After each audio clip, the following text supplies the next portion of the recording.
Hello all of you. सबसे पहले happy Diwali. उम्मीद करता हूँ आप लोग सबकी दिवाली बहुत अच्छी बीती होगी कल। अब दिवाली त्योहारों का जो वक्त है वो बीत चुका और वापस से हम लोग पढ़ाई की तरफ अग्रसर हो रहे हैं। ये वीडियो बहुत ज़्यादा इंफॉर्मेटिव और कंटेंट ओरिएंटेड वीडियो है about CA final audit. CA final audit का नया बैच स्टार्ट होने जा रहा है मंडे से। तो मैं फुल डिटेल्स में एक एक चीज़ बताऊंगा, पढ़ाई कैसे करनी, सिलेबस सब कुछ बताने जा रहा हूँ। सबसे पहले बैच की डिटेल्स बता देता हूँ। सीए फाइनल ऑडिट 2.0 तो ये रेगुलर बैच है 150 आवर्स। 150 आवर्स होने से क्या फ़ायदा होता है कि जो स्टूडेंट को चाहिए कि भाई 100% सिलेबस है पर कम टाइम में हो जाए, वो पूरा इसमें हो जाता है। 150 आवर्स कुछ नहीं है। सही बात बोलूँ तो एक स्टूडेंट के लिए अगर वो 10 घंटे भी डेली क्लास देख रहा है, और आप लोग तो स्पीड करके देखते हो, फिर भी मैं बोल रहा हूँ 10 घंटे भी देखते हो, तो 15 दिन 2 हफ्ते के अंदर पूरा का पूरा सिलेबस कवर होता दिखाई देता है। तो 150 आवर्स का बैच है टोटल, 50 क्लास और 3 आवर्स रेगुलर बैच। इस लाइव बैच है मॉर्निंग फाइनल के लिए सबसे प्रीमियम टाइम एकदम लाइव मॉर्निंग अपने पढ़ेंगे 7 AM to 10 AM 3 घंटे की क्लास होगी। Okay, Monday to Saturday, it is going to start from Monday. तो सामने जो भी मंडे आने वाला है 27 अक्टूबर, वहाँ से स्टार्ट हो जाएगा। मंडे टू सैटरडे एकदम प्रीमियम मॉर्निंग टाइम में हम लोग पढ़ाई करेंगे। बुक्स कितनी होंगी टोटल? There are 4 books. अब ये मेरे हाथ में है वॉल्यूम 1, मैं आप लोगों को इसका कवर शो कर रहा हूँ। ये वॉल्यूम 1 की किताब है। मैं पूरा सिलेबस डिस्कस करूंगा, ध्यान से एकदम देखना, काफ़ी तुमको कंटेंट इन्फॉर्मेटिव मिलेगा इसमें। तो वॉल्यूम 1 की जो किताब है ना, दिस इज स्टैंडर्ड्स बुक। जैसे कि हमारे सिलेबस में 19 चैप्टर्स हैं। Okay, I will show it to you. ये टोटल हमारे सिलेबस के अंदर 19 चैप्टर्स है और एकदम बड़ा अच्छे से डिवाइड किया हुआ है।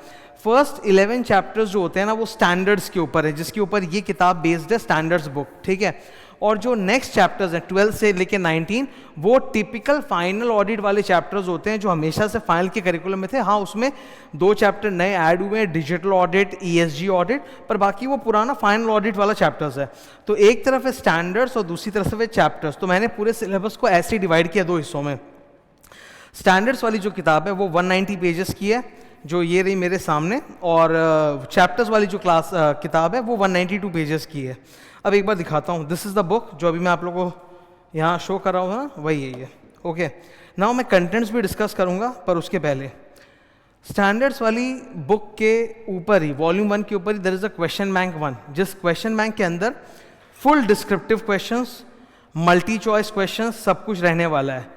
क्वेश्चन बैंक 1 के अंदर मल्टी चॉइस भी और डिस्क्रिप्टिव भी, केस सिनेरियो भी, सब कुछ। व्हेन आई से MCQ, it means obviously the case scenarios वाले जो लंबे लंबे MCQ होते हैं, जिसमें एक कहानी के ऊपर 4-5 MCQ बनते हैं, और इंडिविजुअल सोलो MCQ भी जो होते हैं वो सब भी, सब कुछ, और डिस्क्रिप्टिव भी।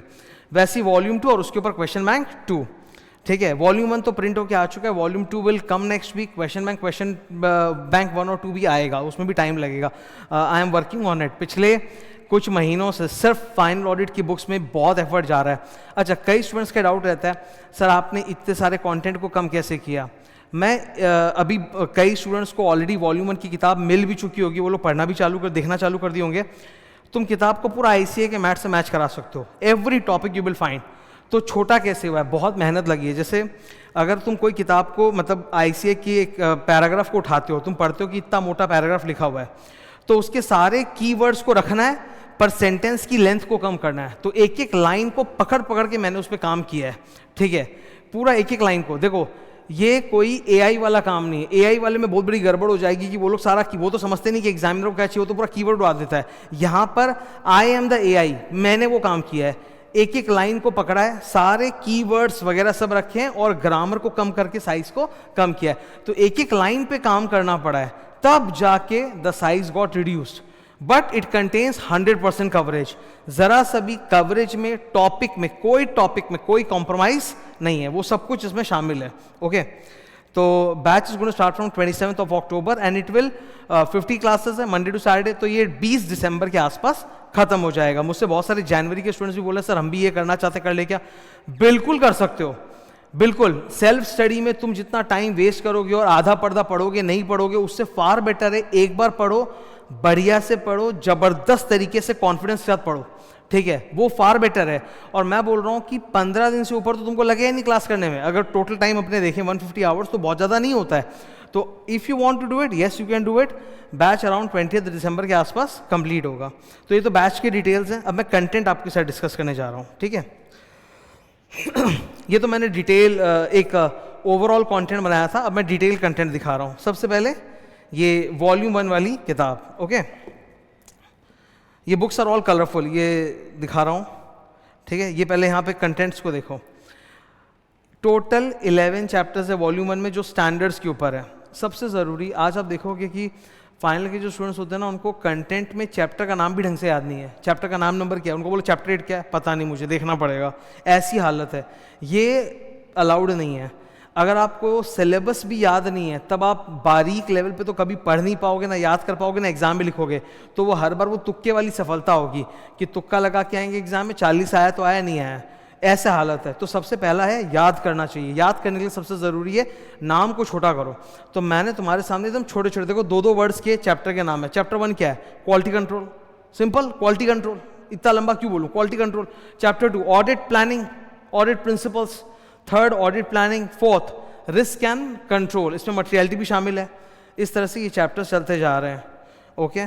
All 46 standards have been included. ICAI के मैट में ना 3 स्टैंडर्ड्स नहीं हैं, वो भी मैंने डाल दिए हैं। 200, 210, 230, इनके नोट्स भी मैंने टेलीग्राम पे शेयर कर दिए हैं तुम लोग के साथ, टेलीग्राम पे मिल जाएगा और बुक में तो है ही ऑब्वियसली। तो all the 46 standards are there, ठीक है।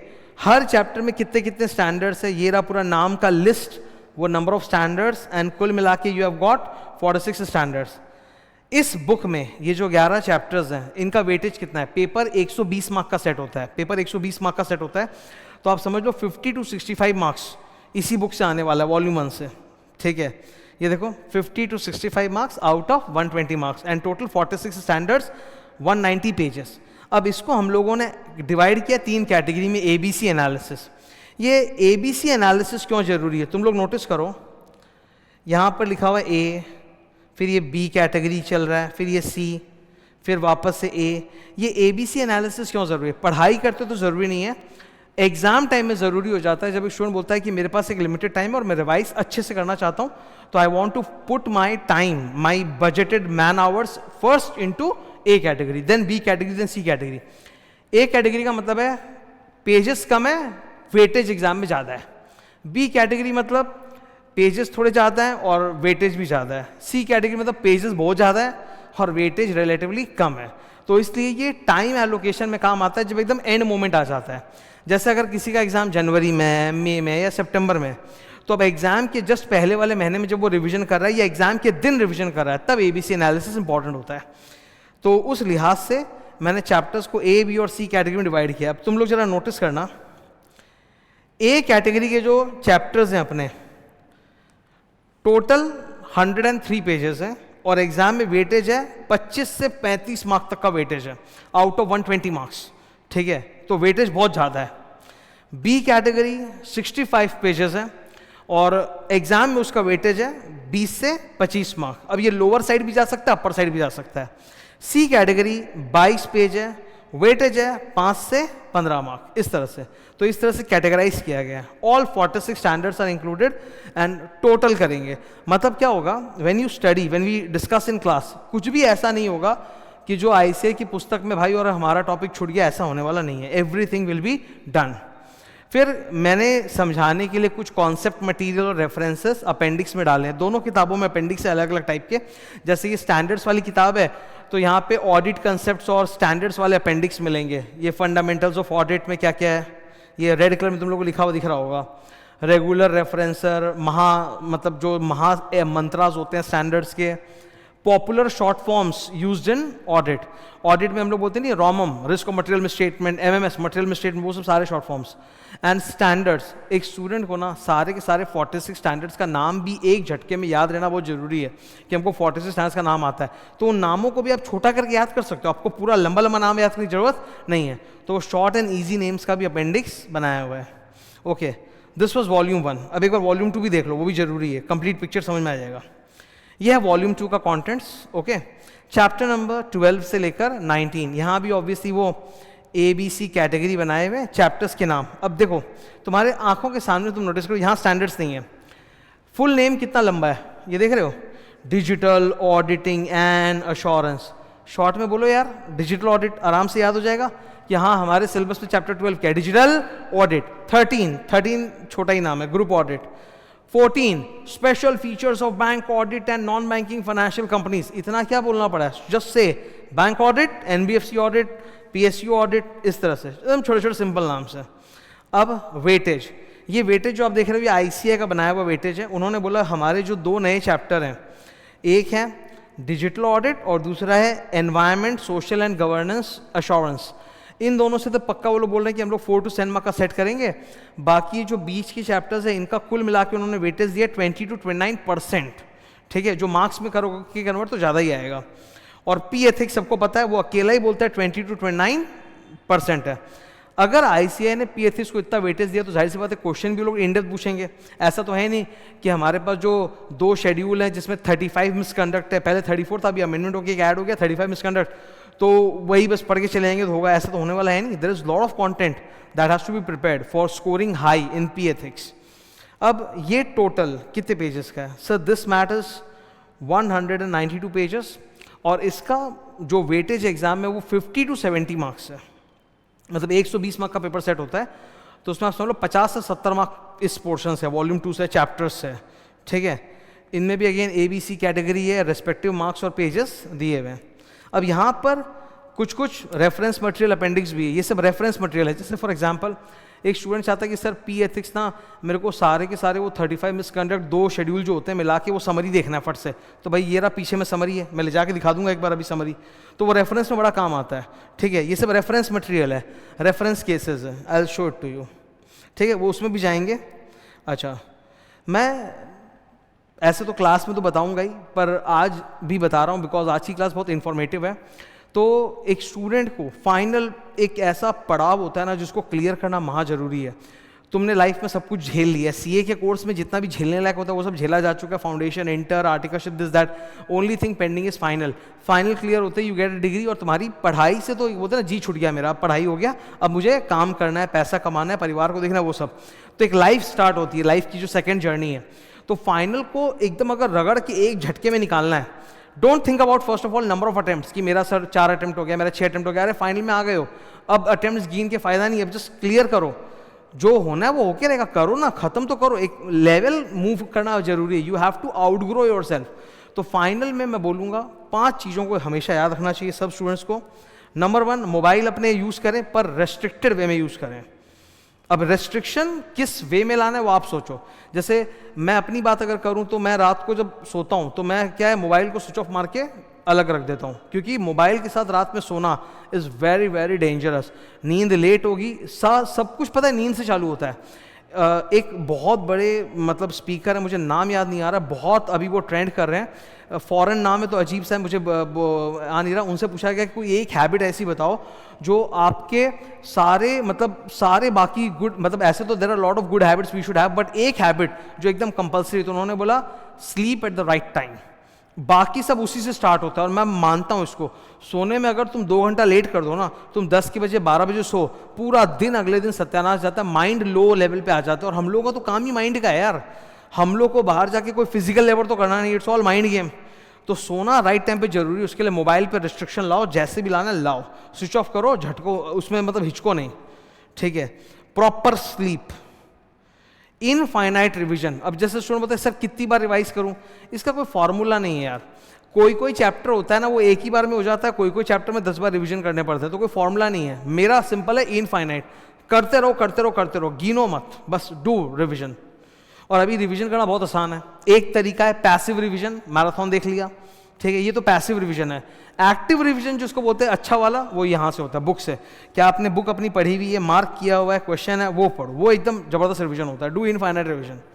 चौथा, सक्सेस मंत्र। अपने लिए तुमको खुद कुछ सक्सेस मंत्र बनाने पड़ेंगे, मैंने भी बना रखे हैं जो मैं बोलता रहता हूँ, ठीक है। मतलब बेसिकली ये गोल्स ओरिएंटेड होते हैं कि मुझे ये करना है, ये करना है, मुझे इस चीज़ पे अपना फोकस करना है, तो वो तुम बनाओ और उसको बार बार बोलते रहो, वो तुमको राइट ट्रैक पे रखेगा, मतलब डिस्ट्रैक्ट होने नहीं देगा। एंड नो हॉलीडेज, संडे से मतलब नहीं है, ना कोई और हॉलीडे से मतलब है, जब तक फाइनल नहीं हो जाए बस पीछे पड़ जाओ, ठीक है। अब आई विल शो यू द मतलब डिटेल्स में थोड़ा दिखाता हूँ मैं तुम लोगों को। ये तो एक ओवरऑल कंटेंट्स आपने देखा, ठीक है। अब जैसे सपोज फॉर एग्जांपल तुमको मैं वॉल्यूम 2 ही दिखा देता हूँ पहले, या वॉल्यूम 1 में देखो, ये इजी एकदम। ये स्टैंडर्ड्स के जो अपनों को 46 स्टैंडर्ड्स के नाम याद करने पड़ते हैं, हम सिंपल नाम बनाया हुआ है, देखो ये तुम्हारे सामने 1 पेज के अंदर पूरा एक सिंगल शीट में all 46 standards in front of you. कि अपने जैसे एग्जाम में जाते हैं तो एग्जाम के पहले हॉल में जाने के पहले सारे नाम नंबर एक बार याद करते हैं ना, क्योंकि हर आंसर में लिखना है, एक झटके में लिखा हुआ मिलेगा कौन सा स्टैंडर्ड किस चैप्टर में है, स्टैंडर्ड का लंबा नाम क्या है, छोटा नाम क्या है, एक पेज में 46 standards, all 46 are there in ICAI। In fact कुछ स्टैंडर्ड्स हैं जो ICAI के मैथ में कम कवरेज है पर आता बहुत डेप्थ में, तो वो भी हम लोग थोड़ा ज़्यादा कवर करेंगे क्लास में, ठीक है। ये देखो ये स्टैंडर्ड के शॉर्ट फॉर्म्स सारे कि जगह जगह यूज़ होते हैं। जैसा मैंने एक शॉर्ट फॉर्म बनाया था जो मुझे बहुत पसंद है, ABCD। अक्सर जब तुम ऑडिट पढ़ोगे तो तुमने एक जुमला देखा होगा, for class of transactions account balances and disclosures. इसको मैंने रीअरेंज करके बना दिया ABCD।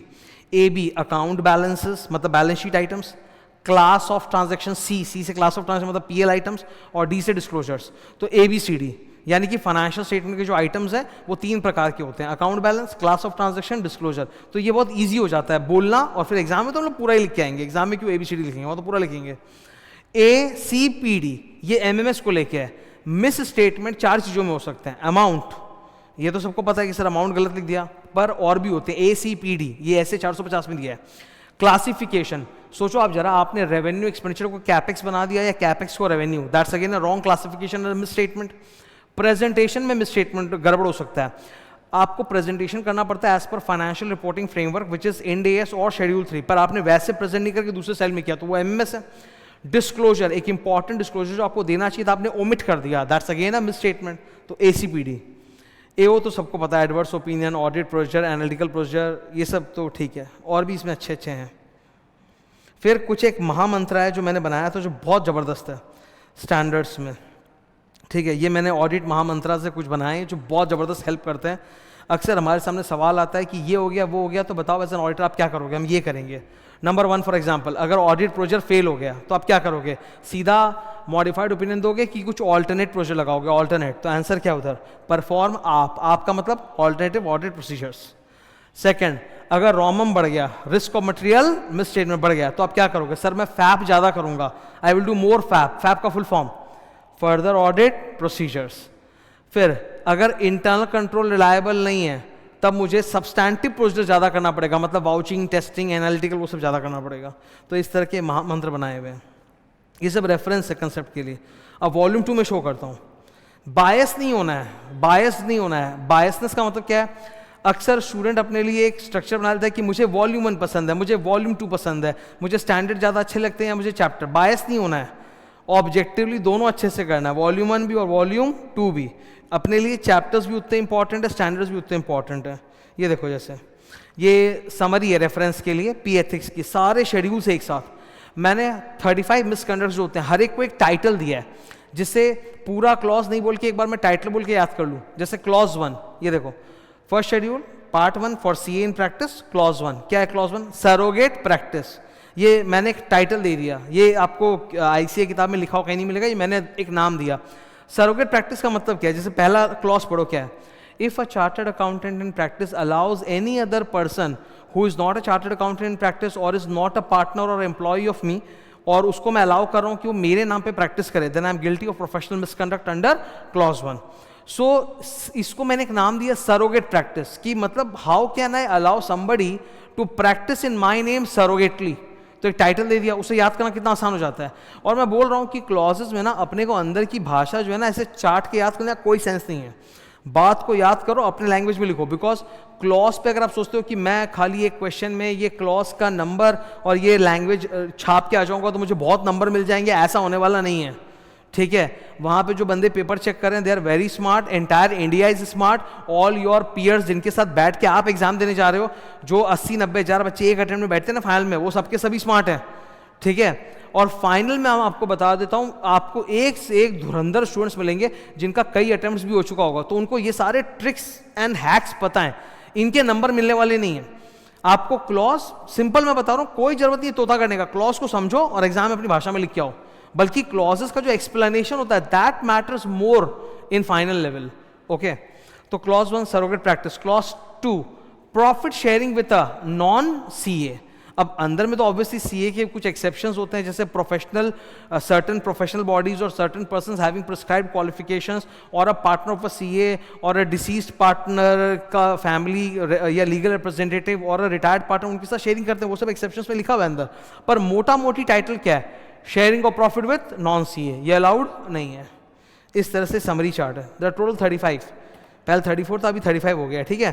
तो रेड कलर जो है वो अपना फर्स्ट शेड्यूल है और ब्लू कलर जो अपना सेकंड शेड्यूल है। ये रेफरेंस में बुक के लास्ट में डाला हुआ है एकदम, कि हमेशा तुरंत तुम देख के रिवाइज कर सकते हो, ठीक है। ऐसे और भी मटेरियल है रेफरेंसेस के, ठीक है।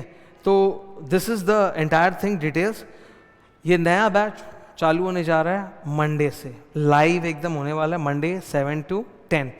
न्यू वेबसाइट है, न्यू सिस्टम्स हैं, सारा एकदम परफेक्टली सटासट क्लासेस चलेंगे लाइव में। जब से मैंने नए सिस्टम से माइग्रेट किया, मुझे कुछ टाइम ज़्यादा नहीं हुआ है, 1-2 महीने हुए, तब से टेक्निकल प्रॉब्लम सॉल्व भी हो गई है ऑलमोस्ट। सारे स्टूडेंट्स कंफर्टेबली एकदम क्लास कर पाते हैं। और मेरा ऐसा मानना है कि अगर एक हैवी चीज़ को ना अपने शुरू में ही कर दें, जल्दी कर दें, सुबह पहले ही ख़त्म कर दें, तो उससे बढ़िया कुछ होता ही नहीं है। अगर सुबह पहले ही एक स्टूडेंट, अब सोचो एक स्टूडेंट इसको एग्जाम देने की तैयारी करना है, मे बी वो जनवरी में देगा या मई में देगा या सितंबर में देगा, जब भी आप देने वाले हो। अब अगर आप एक हैवी लोड वाला सब्जेक्ट सुबह सुबह उठा के ख़त्म कर डालो, इससे बढ़िया क्या हो सकता है? इससे बढ़िया कोई चीज़ नहीं है। इससे बढ़िया तो मतलब रिलैक्स हो जाता है माथा कि हाँ यार मेरा हो गया ऑडिट, और फिर करते रहो बैठ के बार रिवीजन का तो कोई अंत नहीं है। जस्ट डू वो, मतलब करते जाओ। इवन क्वेश्चन बैंक की मैं बात करूँ, क्वेश्चन बैंक भी बहुत एग्जॉस्टिव बनने वाला है, मतलब हार्ड कोर लेवल का बनने वाला है। मतलब बहुत ज़्यादा फायदा होने वाला है, बहुत ही ज़्यादा फायदा होगा उससे, ओके। और क्वेश्चन बैंक में हम लोग चैप्टर से डिस्कस करते रहेंगे। तो see you in the new batch जो स्टार्ट होने जा रहा है। All the best in your preparation, in your CA journey, to all of you. Thank you.